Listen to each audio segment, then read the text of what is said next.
हिंदी वाक्यों में यदि इसका पता लगे तो ने चिन्ह के माध्यम से पता चलेगा। जैसे हमारे पास एक वाक्य है, वह किताब पढ़ता है, वह किताब पढ़ता है। तो इसमें अब आप कहोगे कि ने कहाँ है, तो इसके ने के लिए हमें एक प्रश्न करना पड़ेगा। क्या प्रश्न करना पड़ेगा कि किताब को किसने पढ़ा, किसने। तो इस किसने का जो उत्तर आएगा वह अपना क्या हो जाएगा, कर्ता हो जाएगा। क्या हो जाएगा, कर्ता हो जाएगा दोस्तों।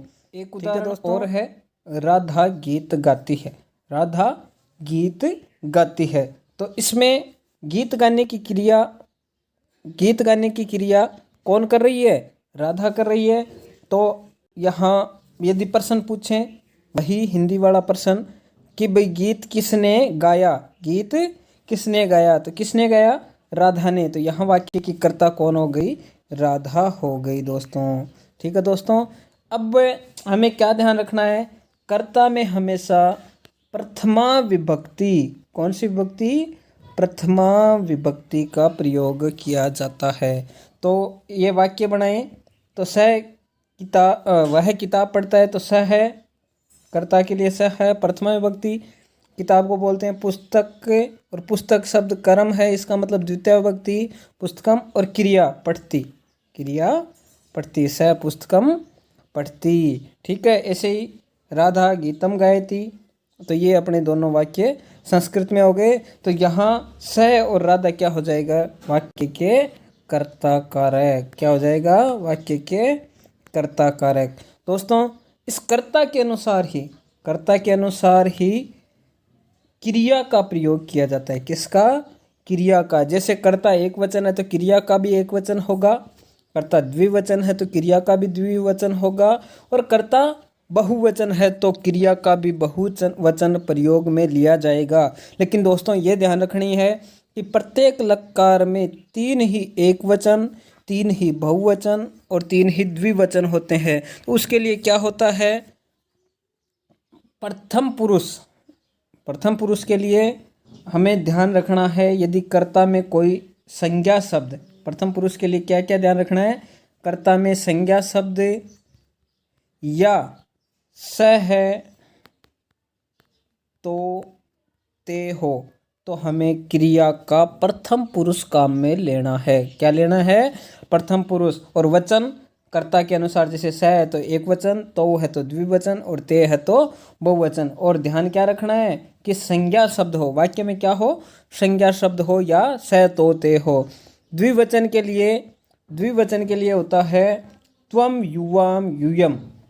द्विवचन के लिए त्वम युवाम यूयम, ये द्विवचन के लिए होता है।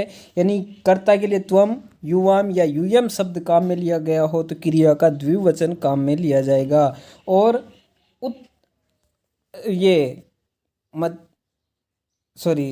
मध्यम पुरुष काम में लिया जाएगा। कर्ता का मध्यम पुरुष किसके लिए काम में लिया जाएगा, त्वम युवाम यूयम के लिए। और उत्तम पुरुष काम में लिया जाएगा अहम, आवाम और वयम, इनके लिए क्या लिया जाएगा, कर्ता का उत्तम पुरुष काम में लिया जाएगा। कर्ता में हमेशा प्रथमा विभक्ति का प्रयोग किया जाता है। जैसे अपना सूत्र है, ये याद रखना है, कर्तरी प्रथमा, यानी कर्ता कारक में प्रथमा विभक्ति काम में ली जाती है। जैसे राम स्कूल जाता है, तो यहाँ स्कूल कौन गया, राम गया, तो ये क्या हो गया, वाक्य का जाने की क्रिया को पूरा करने वाला कौन हो गया, राम हो गया। तो यहाँ इस राम में हमें क्या करना है, प्रथमा विभक्ति, तो ये हो गया रामः है विद्यालयम गच्छति। ठीक है दोस्तों, इसके अलावा दोस्तों प्रथमा विभक्ति का प्रयोग प्रतिपादक मात्रे अर्थ में भी प्रथमा का प्रयोग किया जाता है। यानी किसी शब्द का अर्थ मात्र प्रकट करने के लिए प्रथमा विभक्ति का प्रयोग किया जाता है। जैसे जन है, लोक है, फलम, काक, ये शब्द क्या है, इन शब्दों का अर्थ, यानी किसी न किसी रूप में शब्द का अर्थ मिले तो उस शब्द में हमें क्या करना है, प्रथमा विभक्ति का प्रयोग करना है। ऐसे ही उक्ते कर्तरी प्रथमा यानी कर्ता के लिए कर्तृवाच्य हो। कौन से वाच्य हो? कर्तृवाच्य हो। तो ऐसे वाच्यों में